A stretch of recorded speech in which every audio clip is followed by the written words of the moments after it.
That's Mitali's take. Now, let's get further perspective on this from Devendra Pant, Chief Economist at India Ratings. And also joining us on this discussion is Mitali Nikore, the founder and economist at Nikore Associates. Thank you for joining us on this edition of India Tonight. Coming to you first, Devendra Pant. Clearly, inflation has not plateaued like Shaktikanta Das was hoping. It has now completed 3 full years above the RBI's medium-term target of 4%. And it's clearly indicative of the fact that the interest rate hikes have not been working, isn't it? What do you reckon is going to happen next?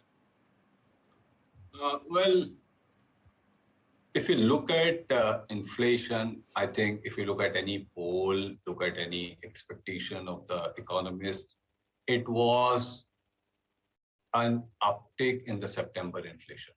So most of the market participants, whether you look at their median forecast and all those, they were around 7.3. Now, after coming this number saying that the inflation has increased, yes, it has increased, but it was expected. And why it has happened? Because of 2 reasons. We have very adverse base effect in the month of September. So if I look at September 2021, the overall inflation, which was in August 21 was 5.30. In September 21, it has declined to 4.35. It's a huge 95 basis point adverse base effect, which has pulled up September number to 7.4.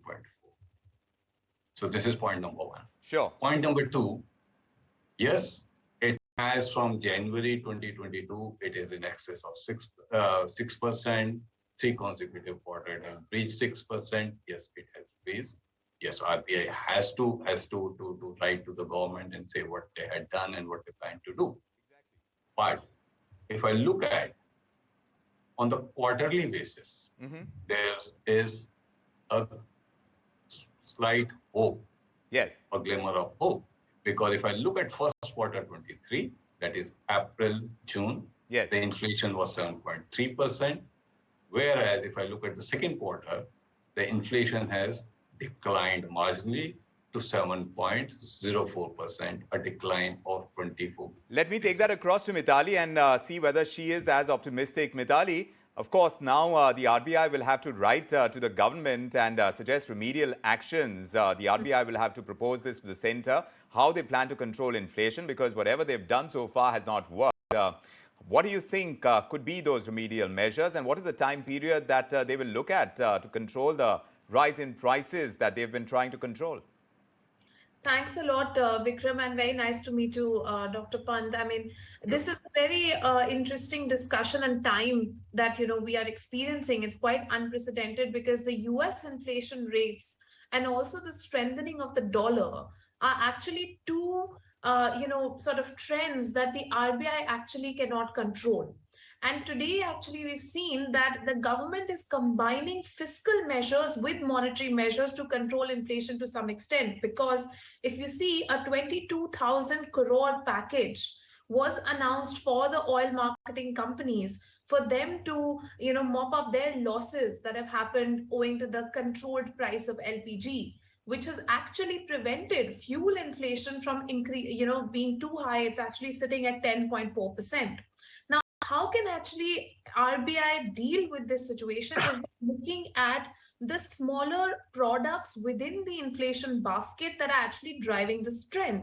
If we look at the inflation rate for cereals, that's sitting at 11.5%. Vegetables are at 18%. Spices, 17%.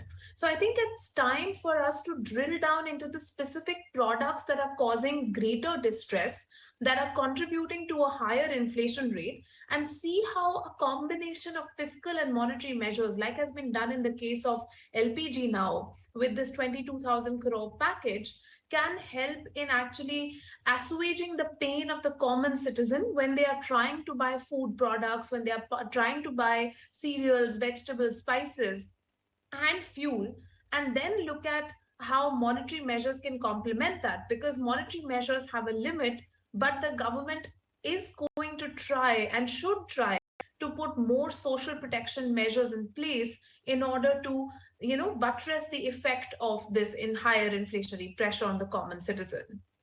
Dr. Pant, we have seen those high-frequency indicators that Mitali referred to as well, and those painted a more positive picture of the economy, whether you look at credit growth, whether you look at air travel. So in terms of the picture that is being presented by the high-frequency indicators as opposed to the inflation picture and the industrial production picture, there seems to be a little bit of disconsonance. Do you see it too, and what do we account it to?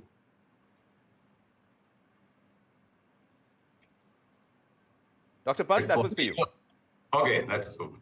Yeah, so look, the situation we are in right now, that if you look at any indicator, two different set of indicators will give you a different kind of picture. The major disconnect with IIP is it's a corporate manufacturing, no unorganized, unregistered sector output is part of it. This is point number one. Point number two is when you look at the credit growth, and when we are looking at whether the common word right now is K-shaped recovery, so haves and have-nots, which are getting more richer, poorer are getting more poorer. Who are off-taker from those, who are the people, those who are taking credit? It's people like all three of us on this show, Correct. or people who are like us. Yes. So your credit growth is going to give you a different number. Sure. Because we have not reached at that stage of the economy where we are taking credit for each and everything, and each and everyone is taking credit. Right. So Fair there enough, will yes. there will be number. Yes. But one thing we have to be very careful at this stage, because we are coming out of 2 years of subpar performance. Yes, indeed. And that has to be factored in. But at the same time, Mitali, I also wanted to get your perspective, because now, as far as interest rates are concerned, the MPC is scheduled to meet next on December 5th to the 7th. They are going to meet. How do you think they will move next? If the strength in GDP growth for the July to September period isn't that great when it comes, that print is going to come at the end of November. So they will have to keep doing that balancing act. As far as interest rates are concerned, seeing the sink that many central banks are working with, how aggressively do you think the RBI is going to act? I think at this point in time, there is a need for more coordinated global action.